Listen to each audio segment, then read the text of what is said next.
Okay, ma'am, are we ready to begin?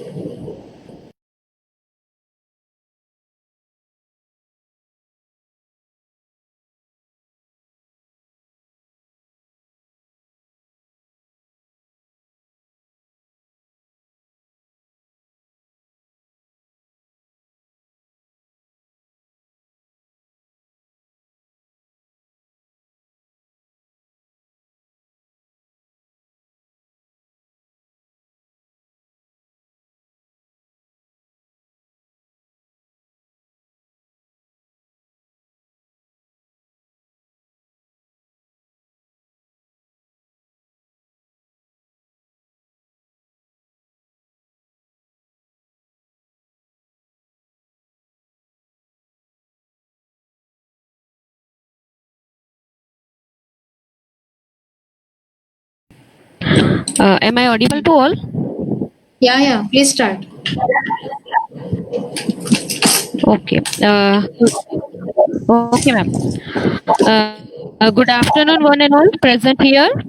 I, Neeta Waghela, Assistant Professor, Parul University, Social Work Department, uh, welcomes you all for today's webinar on combating crisis with residents, students, and elderly and innovative field practices during COVID times.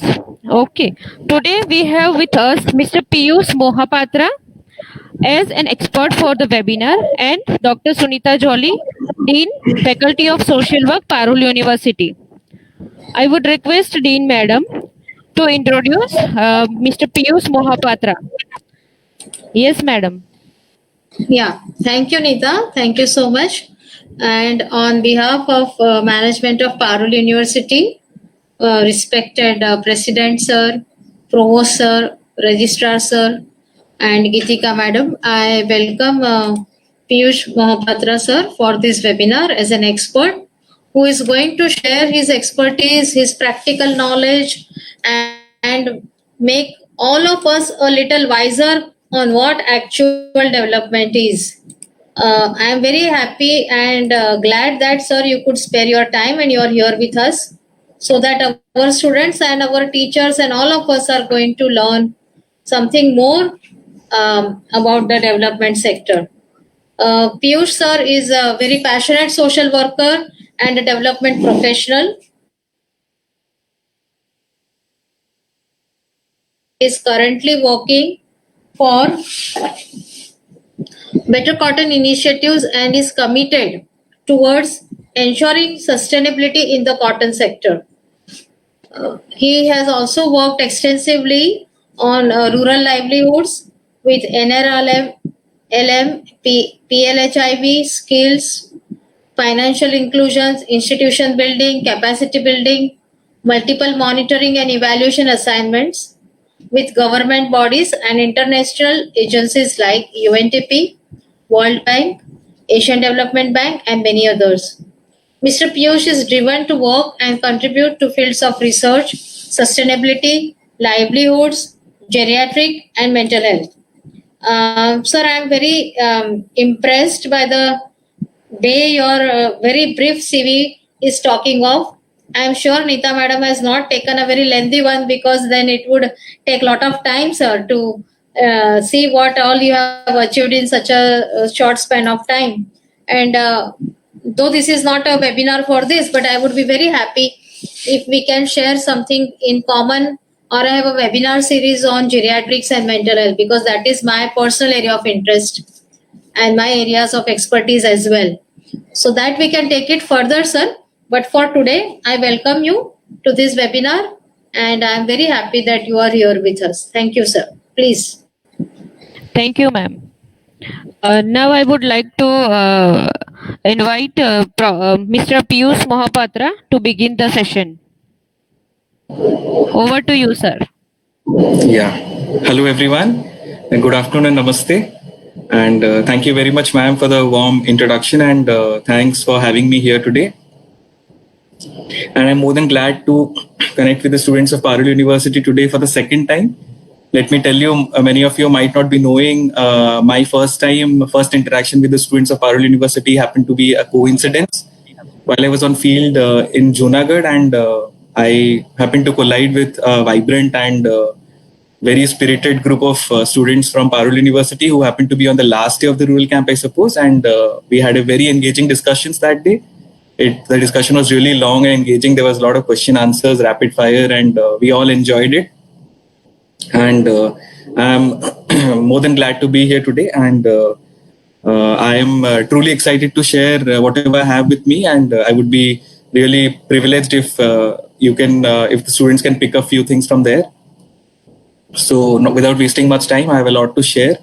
So, I would request Neeta ma'am to kindly keep a track of time for me, because in case if I go very fast, or in case if I don't make any sense, or in case I lose out on the time track, please give me a heads up. And in the meantime, all the students out there who have joined this, Sure. you can write down the questions if you have a chat box feature, or you can keep the questions noted at your end while we can discuss the questions at the end of the session. They can send me on my WhatsApp or text. Okay, sir? Yeah. So I would be switching off my video now because I have a bandwidth issue, and I would resume with my presentation.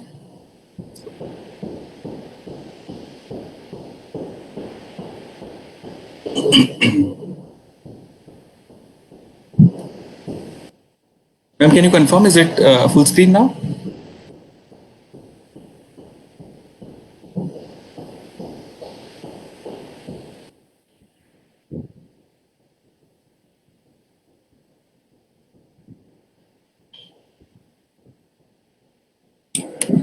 Yes, it is full screen. We all can see the whole screen. Okay. Now Thanks, it has ma'am. become again tiled. The earlier one was better. Okay. Yeah, this one. Yeah. Okay. Yes, sir. Yes.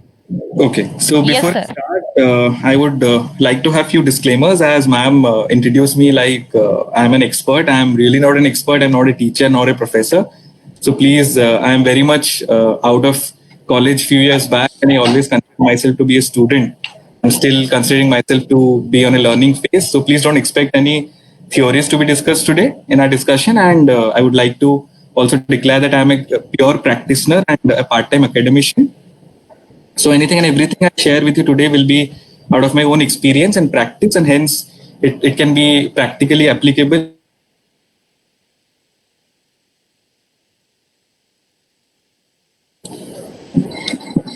So coming to what are we going to discuss today, very short.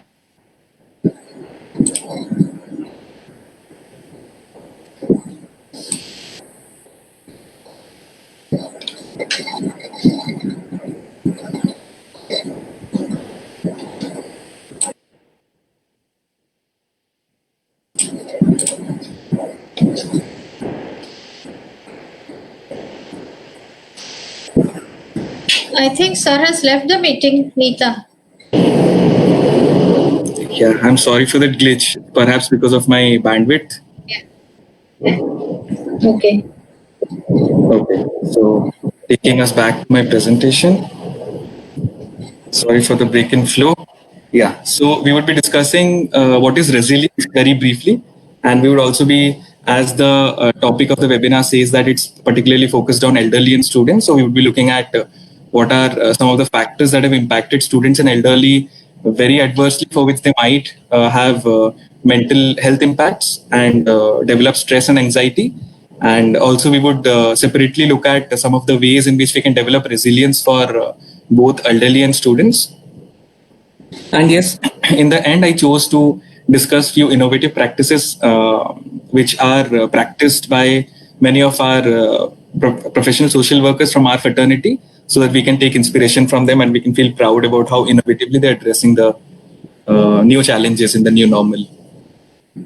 So I'm sure in all these months, you all have seen, read, and heard a lot about COVID-related challenges and mitigation strategies from multiple sections of societies like professionals, migrants, rural and urban community members, married couples, farmers, and many others. COVID has an impact on everything, on everyone. But in this macro discussed, I personally felt that the concern of students, and when I say students, I also address teachers in them. Student teachers, elderly as well as transgenders deserve some more attention. And hence, when Neeta ma'am approached me to engage with students, I chose to speak on content related to students and elderly particularly. because I felt that the students can very well relate and connect to the discussion and read the most out of this 1 hour of engagement. Why students? Because we all know we are all students here. Most of us, most of the viewers or attendees are students, and elderly because all of us have elderly members at home whom we need to care for. So I found these two topics to be very relevant. So COVID needs no introduction. Coronavirus pandemic has altered our ways of life, the ways of living that the whole world was used to live. Now it's all altered. Our thought processes are starting from our sleeping pattern to eating preferences. I'm sure we all start with immunity boosters, however bad it may taste. Eating preferences, leisure, walking styles, and everything has been impacted by COVID. And needless to say, COVID has bombarded us with multiplicity of complex challenges and adversities, and hence stress and trauma are inevitable in our lives, and they keep piling up every hour, every day, as the new unforeseen situations continuously provoke us, and we are not sure when this saga of hardships are going to end. For example, I take the example of my father, who happens to be very worried each and every day because he happens to be a businessman, and the income is completely zero while he has to pay his employees and he has multiple other obligations.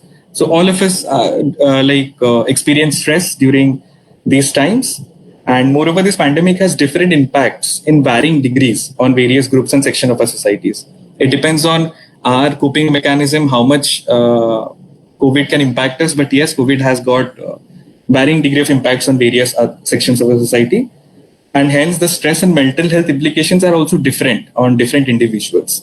So how do we deal with these stress and mental health implications? So here comes the need of nurturing resilience to enable ourselves to face these challenges successfully with better coping capacities. This is the key word. We should have better coping capacities in order to prepare ourselves well in the process of embracing the new normal. While we have to accept that, yes, this is happening, we'll have to embrace the new normal, and we have to alter our lifestyles to cope with the stress properly. Now comes the question, what is resilience? As you can see on the screen, APA defines resilience as the process of adapting well to the face of adversity, trauma, or tragedy, threats, or significant sources of stress, or bouncing back from these difficult experiences. It talks about two parts. Number one, adapting well to the tragedy or to the stress, and then bouncing back using a coping mechanisms, and then coming out of these difficult experiences and getting back to a normal mainstream course of life. Resilience in simple terms is the ability or capacity to quickly recover from difficulties or any misfortune, or withstand the adversity and bounce back immediately to grow further. As today I speak about resilience, we would be particularly talking about mental and psychological resilience. To talk about three of the traits of resilience, resilience is a very necessary life skill which we all should have, because doesn't matter if the pandemic ends or not, stress is inevitable in our lives. So to deal with the stress, to deal with difficult... Hello, Piyush sir. Yes. Yes. Sir, your screen is not visible. Okay. I'll just try sharing it once again. Okay.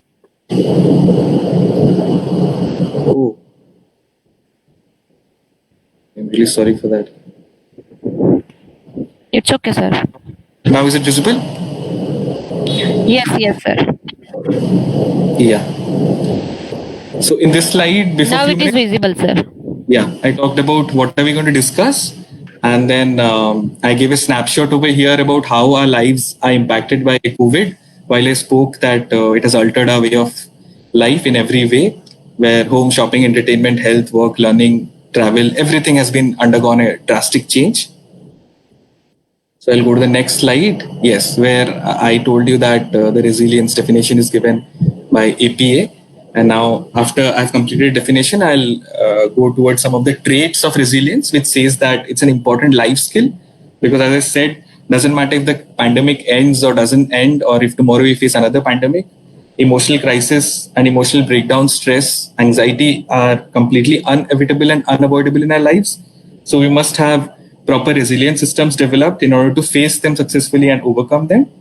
And there's one important thing to note here, that being resilient does not mean not experiencing stress or emotional breakdown. As humans, we will all experience crisis at some point of time or the other.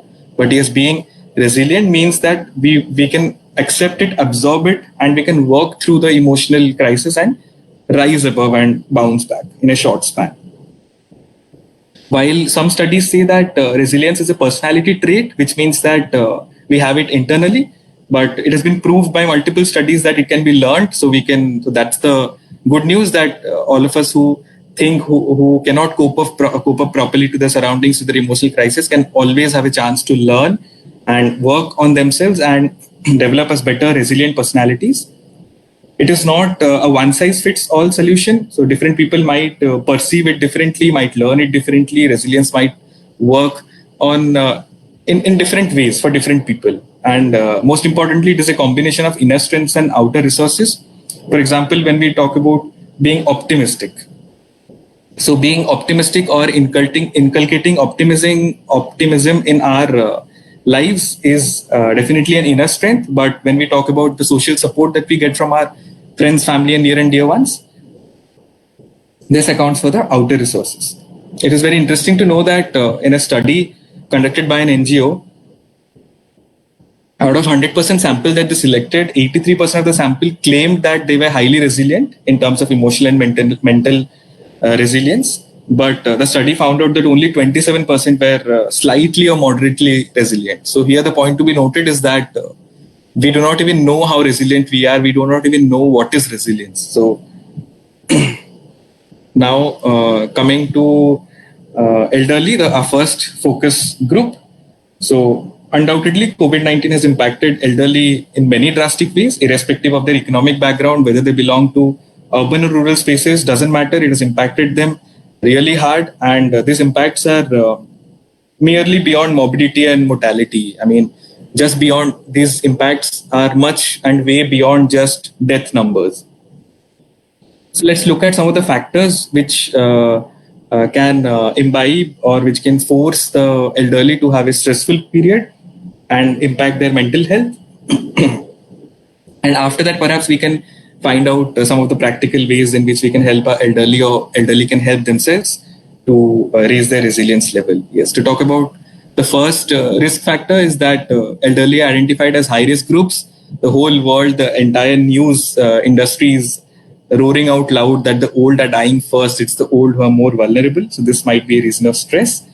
Poor geriatric service is definitely a challenge in a country, where a country needs to recognize first that yes, we need geriatric service as mainstream public health facilities. Our public health facilities are not that much well informed about the needs of our seniors, the elderly. To take an example, I would like to bring your attention to the recent telemedicine guidelines published by Niti Aayog, which did not have any mention about mental illness or psychiatric medicines. So there are confusion among pharmacists as well as the patients about from where to buy it remotely, who sells it, how to buy it, whether we are permitted to buy it or not. So here in this case, when we know that elderly they get vulnerable towards mental or psychiatric diseases as well. So here, this happens to be a challenge when medicines are not available to them timely. Social isolation is definitely a challenge which can drive anyone and everyone into stressful situations. A study in Australia said that about 60% of the patients in COVID care facilities have developed symptoms of Alzheimer's and dementia, who did not have it before. And of course, financial distress and insecurity are another big reasons. Doesn't matter if you are rich or poor, all of us have our money in the bank accounts. We are not prepared for it. We do not have cash in hand. Our purchasing power has reduced. Our the needs that we have, we are unable to fulfill them because we do not have cash in our hands, and we know our elderlies are not digitally that much equipped to do everything on, say, Google Pay, Phone Pay, or order everything online. Yes, to talk about emptiness syndrome. Emptiness syndrome simply means that after the children grows up, their nest becomes empty, their house becomes empty, that the children, they move ahead to their workplaces and they stay separately, and elders are left alone at their home. So this syndrome has gone to a superlative degree when the elders are really scared of dying alone now. They want their near and dear ones with them. And apart from this, they are really also tensed about the health conditions of their people, of their family members who are far off from them. And then to talk about professional caregivers, there's definitely a dearth, there's definitely an unavailability of professional caregivers. We all know that we all, suspended the services of our domestic help or any professional caregiver who came to our home, keeping in mind the human-to-human transmission rate of COVID-19. So in this case, also elderly might not be able to manage things on their own, then they might feel neglected. Digital exclusion has always been a challenge as far as we consider seniors, but they're coping up with it, they're learning, but they need helping hands to learn. Then yes, information bombardment and rumors that it's the old who are dying. In the numbers that we see, the mortality numbers that we see on COVID-19 has a separate section for elderly and 60 above people, where 60 above people are banned to travel, banned to take up any unnecessary activities. So too much of information or rumors, or for that matter, too much of fact is also sometimes unhealthy. So, it's better to keep away from them and live your normal life, taking all precautions. Disruption of welfare support, yes. If we talk about PDS, while talking about the rural spaces, and if we talk about the pensions as part of welfare support from the government, we are unable to get it physically. We are unable to reach to our money, which is locked in our bank accounts. The PDS systems have been closed down. They are not functioning as before. So it's a challenge for all our elderlies who are on their own. Loss of job and livelihoods. Yes, some of our elderlies also happen to engage, do not have a proper income or livelihood source. They are still working even if they are past 60 or 65. So in this pandemic situation, all of them happen to lose their job first, or people are thrown out. You know how bad the employment scenario has become of the country, where all of us are losing jobs so rapidly and we do not even know how do we cope up this gap. And now coming to some of the practical ways where we can help build good resilience among our elderly. The first one, very common, talk it out. We should give them a space where they can vent out their feelings, vent out their anxiety, vent out their stress.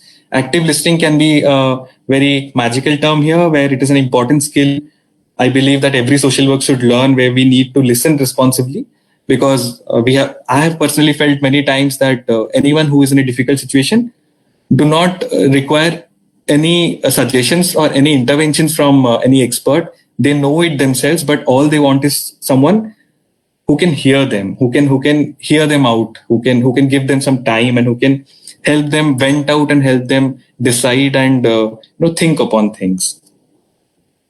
Role allocation, this is again a very magical way of addressing lack of resilience. I have tried it myself, and I tell you, it works wonders.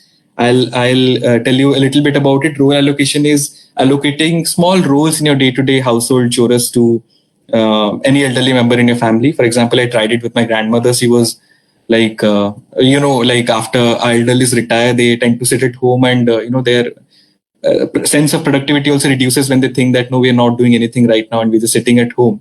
So what I did with my grandmother was I told her to take care of the entire garden of my house. So the entire day she keeps, so that's the role I allocated to her, that you are the gatekeeper, or you are you are responsible for the garden part. So she does it really nicely, and the whole day she keeps thinking about it. That keeps her engaged. She goes and work in the garden, and that keeps her active, and that gives her good vibes, that gives her positivism, and more importantly, she feels worthy now. She doesn't feel that she's a burden who isn't doing anything. She feels productive. This very debate about social distancing versus physical distancing is also something that has been disturbing me from day one of this lockdown and pandemic. We all tend to speak social distancing, but let's not speak any more social distancing, because as we know, the culture of our country, the way our society is stratified, we have enough scope of practicing social distancing from one caste to another, from one group to another. So let's no more talk about social distancing. Instead, let's talk about physical distancing and talk about social bonding. It is by physical distancing we can stop the virus from spreading, not by social distancing. Let us bond together socially, and let us give our elderlies a very warm environment at home where we all speak to each other, where we spend some quality family time. Then then again, yes, I already told you that we need to keep our elderlies and seniors of our families to away from rumors and news overloads. Let's take the best precaution available for them, and let's give them a happy and warm life at home without giving them much exposure to news and the mortality rates where people, everyone keeps on roaring that it's the elderly which is at risk at first.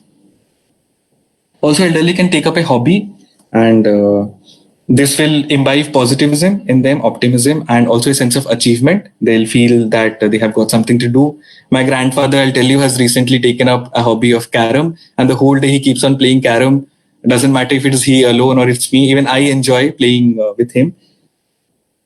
And to talk about community care and institutional care together, we all need to build a social capital and age-friendly physical and social infrastructure. We need to make sure that our institutional infrastructure plus a community infrastructure protects our elderly, or is sensitive towards the need of our elderly at least, where they can have a safe and sound life. Digital inclusion, yes, we can help our grandparents, we can help our elderlies at home to know about new technology so that they don't feel excluded, so that they can connect with their families, they can connect with their far off family members over phone, WhatsApp, or whatever. There are multiple NGOs like Agewell Foundations or Caremongers India, who are, for example, Helpage also, Helpage India. They are very much into teaching the elderly about how to learn the new technologies and how can they connect well to their family members so that they don't feel excluded, because we all know suddenly we have moved to a different virtual world, and the elderly suddenly have felt that they don't belong to this world where nothing happens physically.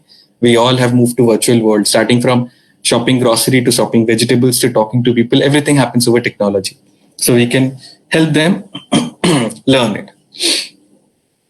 Family and intergenerational cohesion. This is the best time to spend family time. As I told you, I work in Delhi. I happen to stay out from my family for quite a long time, for years together. And now all of us are enjoying at home a very great time, which I think we would not have got had the pandemic not struck. But yes, I'm not justifying the good that pandemic has done to us. It has done enough bad.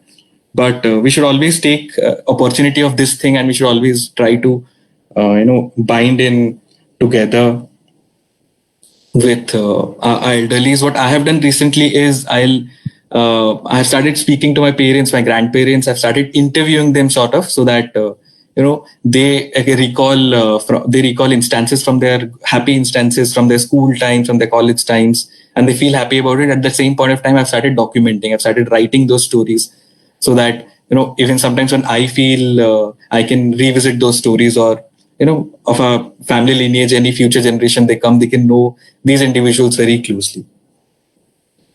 And then coming to another magical concept called fatalism. Fatalism has this concept of acceptance in its core, which says that you have to accept it first in order to overcome it. Like, you have to accept your setback in order to have a comeback, or in order to bounce back.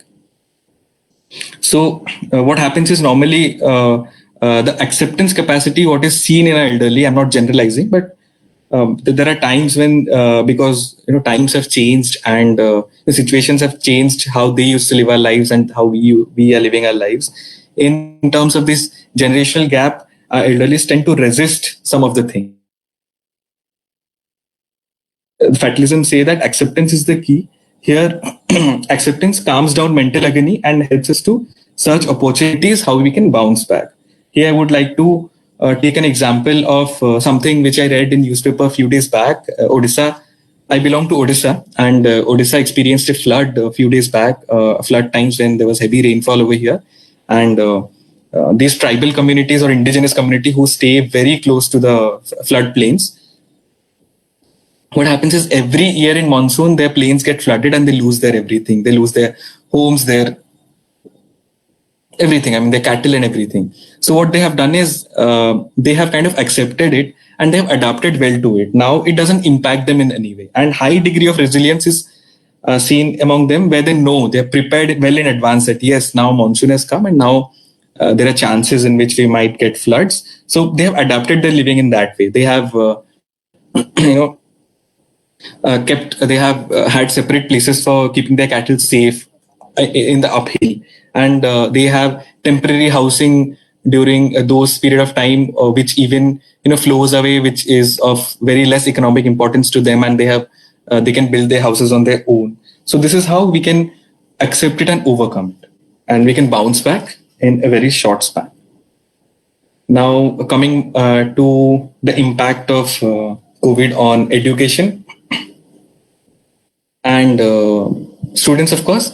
So when the lockdown were beginning and they were being imposed in every states, phase by phase, and schools and colleges were closing down, I was first very jealous of the current generation of the students. I thought, what a grand, merry time the students are having.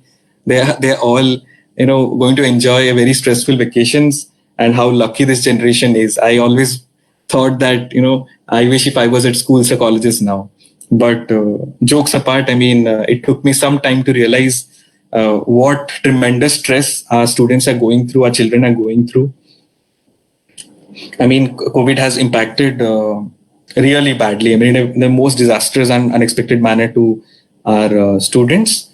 I list out few of the adverse impacts which I felt that they hit the students in the most adverse ways, and then we look at some of the ways in which we can develop resilience among us. The first one is about discontinuity and dropout from education. We all know that schools have been closed down. Many people in the rural areas have discontinued their education, and many people have also dropped down. UNESCO says that 320 million school and colleges students are impacted by COVID in India alone. And while you see my screen right now, these snapshots even reveal more dangerous figure, where it talks about 1.6 billion learners in 190 countries have been affected in March alone.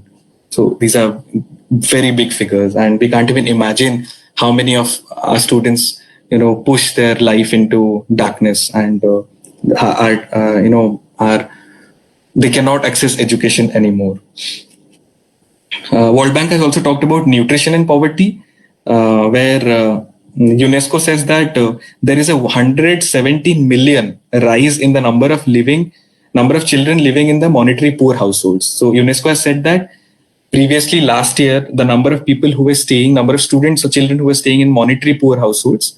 By monetary poor households, I mean the varying BPL category, below poverty line category in every country. So there's a rise in 117 million such children after the pandemic.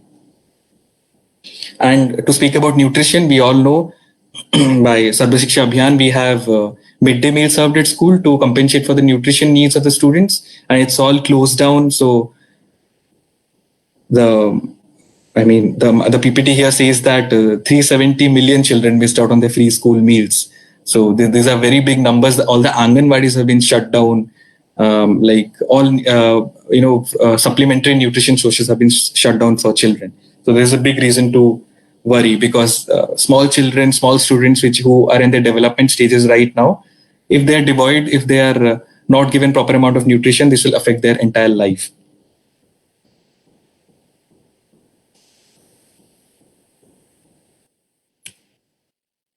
Okay. So, and also suddenly the mode of guidance, the mode of our academic guidance has changed. Suddenly we have all moved to a virtual mode.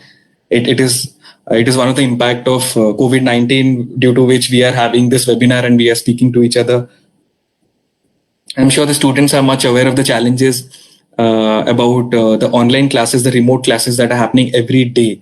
I mean, there's a good amount of challenges to it, where students cannot figure out their network issues, while me being at a urban space at the capital of the state, Odisha, my PPT here shut down twice. I got glitches. So there might be various other challenges due to which students may experience stress. They might miss out on their academic engagements.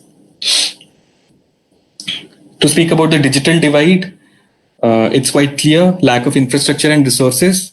I mean, not all of us might be having the resources to own a mobile phone or a computer or own a proper Wi-Fi system for uninterrupted remote classes.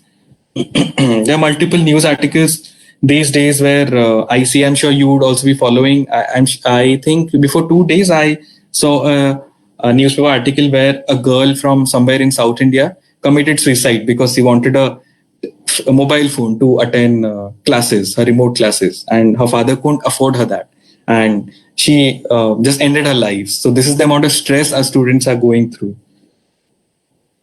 Then to talk about the limited guidance for students in crucial phase of life. For example, I was speaking to Neeta ma'am a few minutes back that what are we doing with the final year students? So first year students, it's okay.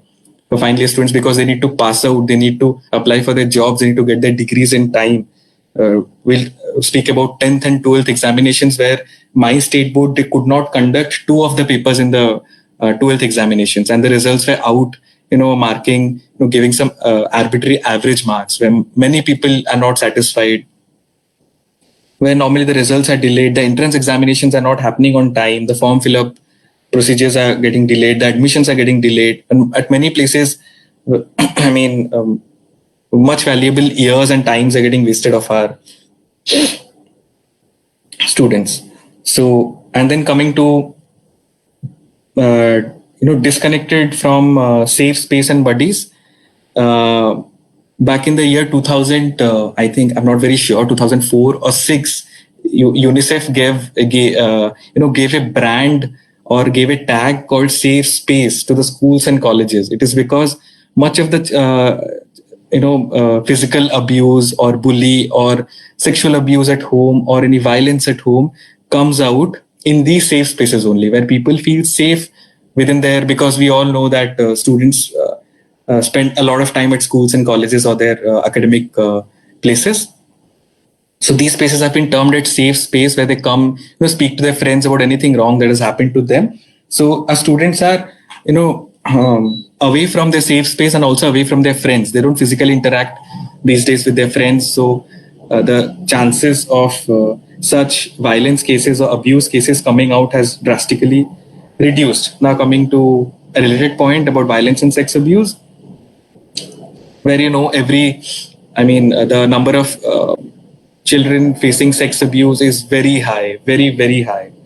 And UNESCO has already raised this alarm that when people are disconnected from their friends, when people are disconnected from their schools, when they cannot speak about it, and when people are locked, when students, children, boys, girls, when they're locked at their homes, so there's a great chance that the violence and sexual abuse cases might increase, because as we all know, the perpetrator or the abuser happens to be someone who is very close to the child or the student.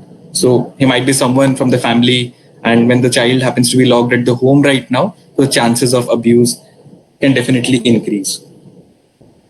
Students with special needs who need touch therapy, speech therapy, and such other interventions for their development purposes are definitely more disadvantaged right now, because these touch therapies and speech therapies, etc., are not possible remotely. So this might build up, stress among students with special needs. The rural challenge, yes, apart from infrastructure and resources, our rural spaces, have more challenge, considering the skills that teachers have. Teachers are not equipped with well skills. Teachers are not trained about hosting a remote class or online class. They do not have proper materials. They do not have proper resources. Where I read an article a few days back that government is saying where we need to opt for online classes, but schools, this senior secondary schools and government schools in the village do not even have a computer. So how do they go about it? So here is where comes a big challenge. And here a new concept that World Bank has come out with is called learning poverty. So learning poverty defines as the number of students who cannot read and understand simple text by the end of 10 years of their life. I mean, a student who is 10 years of age cannot read and understand simple text. So this is what comes under learning poverty. And World Bank says that this learning poverty is expected to rise by many folds even after the pandemic ends. To talk about delinquencies, yes, people are dropping out from schools, so there are high chances that children might get into delinquent behavior. They might engage into criminality. And just yesterday, I was reading an article by ILO where ILO says that 20 years of efforts of bringing back children and students from child labor, 20 years of efforts have gone in vain. Now people are again returning back to child labor, and God knows how many years will be take to come back to the point zero or the ground zero to start again very newly. The challenge of international students are even more complex. I'm sure Parul University has so many international students. I met some of them back in Junagadh last year at this point of time. So I'm sure they might be experiencing huge amount of stress. They might be stranded here, or if they have gone back to their home, they might be facing a problem of time zones. While we have day over here, we connect to our online classes. They might be having a midnight there, and there are many such problems. I mean, I remember one of my cousins studied bakery in Paris, and she was deported back over here.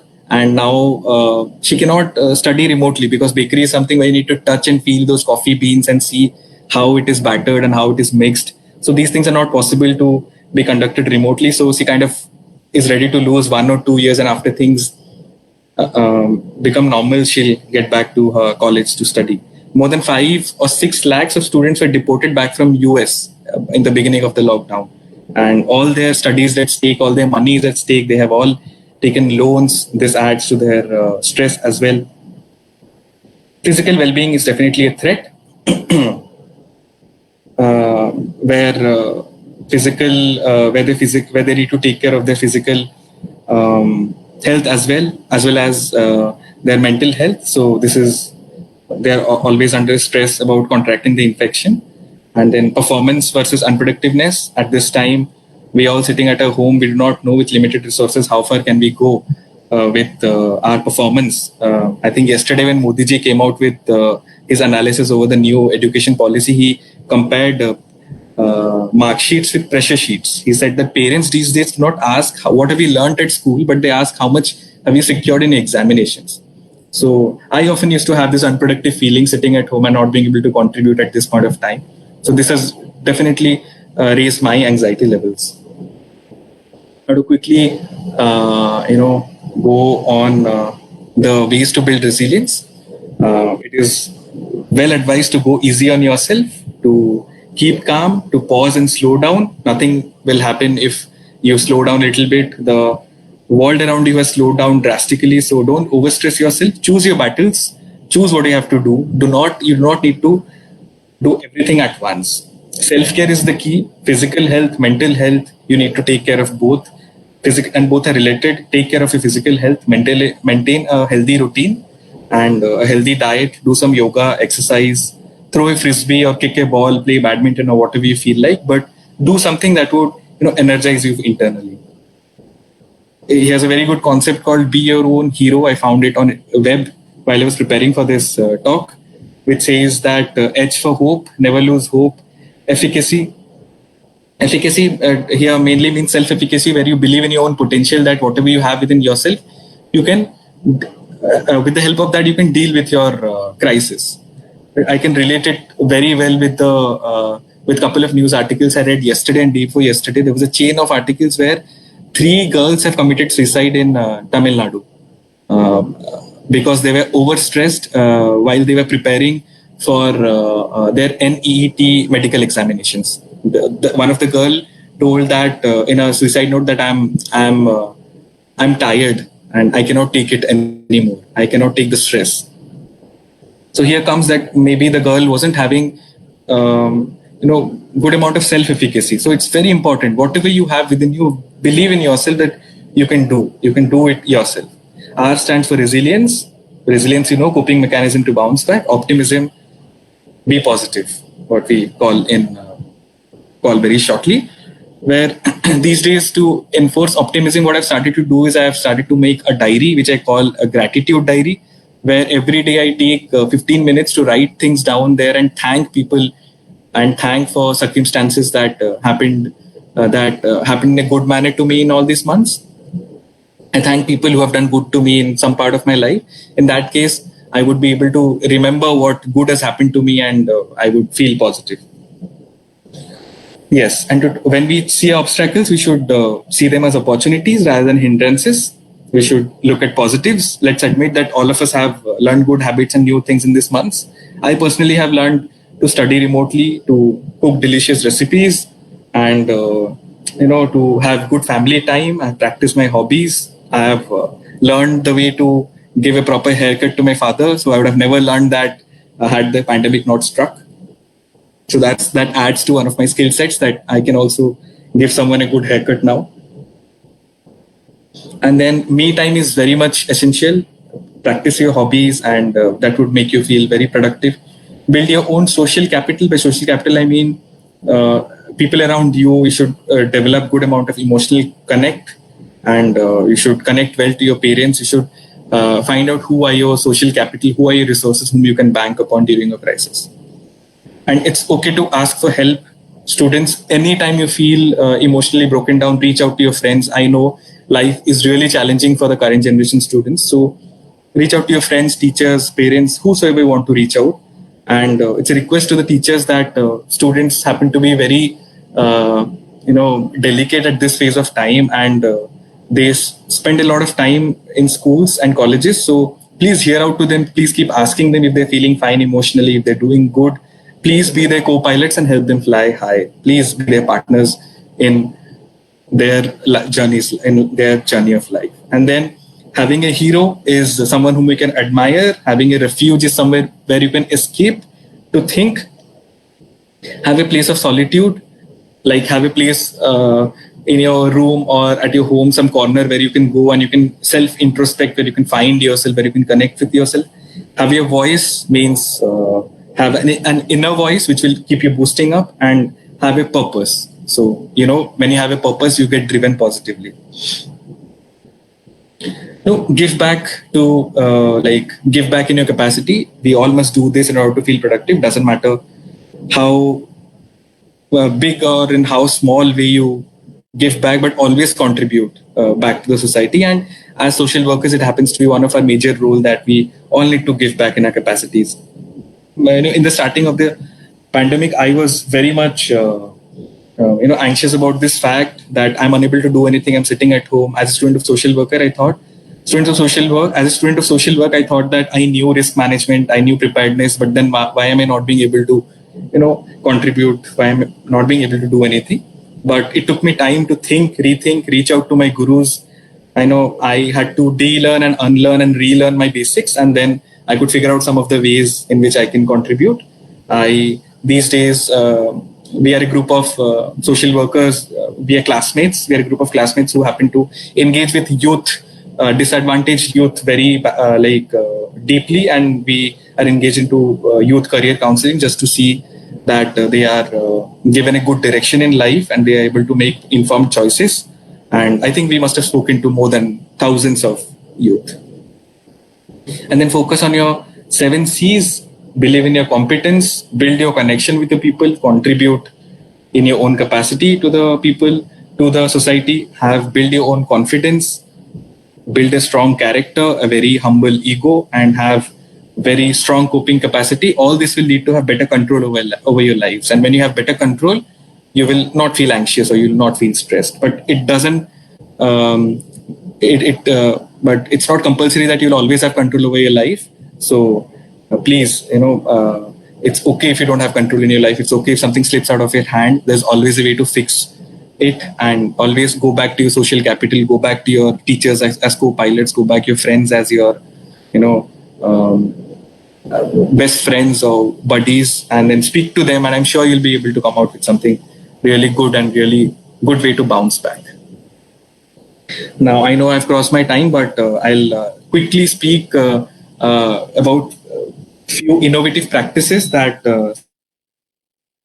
development organizations and social workers from our fraternity are doing. I thought of taking this very intense. I intentionally thought of taking this with you all, so that we can all take pride in what people from our fraternity are doing, and how innovatively things are being addressed at field during these difficult times, and we also can take inspiration and replicate any such relevant practices to benefit people around us. So these are some of the practices which are apart from all those food distribution, ration and hygiene drive that we normally read. I have just taken up few innovative practices which I thought you might not be aware of. So in the start of the lockdown, I mean, after a couple of weeks of lockdown, I suddenly heard Modi ji saying that India has suddenly reached a position where 3 lakh PPE kits and masks can be produced in a day. So this kind of amazed me. Like, how did this happen overnight? So some amount of web research, drove me into the reality, which says that NRLM, where I used to work, a National Rural Livelihood Mission, who have millions of SHGs throughout the rural belts.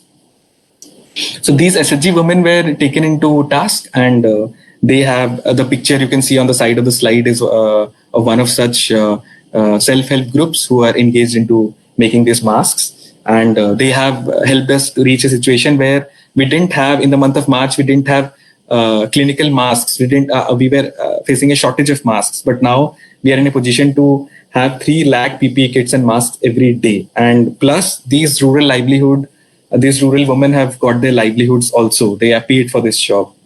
Parcham happens to be one of the initiatives by a local NGO of Rajasthan, where 300 women artisans and livelihood workers have come together to produce 5,000 masks every day. Chapati Bridge is a very innovative concept which is brought by an NGO called Scope Plus, which has mobilized its volunteers and community women in multiple corners of the country to ensure the continuity of food supply to the migrants who were walking thousands of kilometers. We all are aware of the fact that migrants in the start of the lockdown had to walk for thousands of kilometers, and this Chapati Bridge kind of ensured that food reached every such migrant. Of course, they had limitations of